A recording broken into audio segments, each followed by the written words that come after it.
Vadodara Halol road પર વડોદરા ગ્રામ્ય એલસીબીએ વિદેશી દારૂનો જથ્થો ઝડપી પાડ્યો। વડોદરા ગ્રામ્ય એલસીબીને બાતમી મળી હતી કે વડોદરાથી હાલોલ તરફ ગાડી નંબર WB 25K8575માં ભારતીય બનાવટનો વિદેશી દારૂનો જથ્થો ભરીને વડોદરાથી હાલોલ તરફ જનાર હોવાની હકીકત મળી હતી। ચાધાર એલસીબી ટીમે આસોજ ગામ નજીક જોડ કંપની આગળ રોડ પર વડોદરાથી હાલોલ તરફ જતી બાતમીવાળી અશોક લેલન ગાડીમાં વોચમાં હતા તે દરમિયાન આવતા તેને ઝડપી પાડી ડ્રાઈવરને નામઠામ પૂછતા નાસિર ઇબ્રાહીમ મંસૂરી હોવાનું જણાવ્યું હતું, જે ગુજરાતના સુરત ખાતે પહોંચી ફોન કરવા જણાવેલ હતું।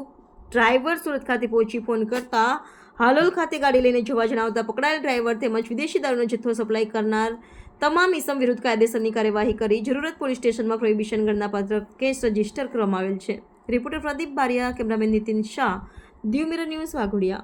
હાય, હું છું ક્રુઝિન સિંઘાનિયા। આપની આસપાસના સત્ય સમાચાર જાણવા માટે જોતા રહો દીવ મિરર ન્યૂઝ અને હા, લાઈક અને સબસ્ક્રાઇબ કરવાનું ભૂલતા નહીં। Thank you.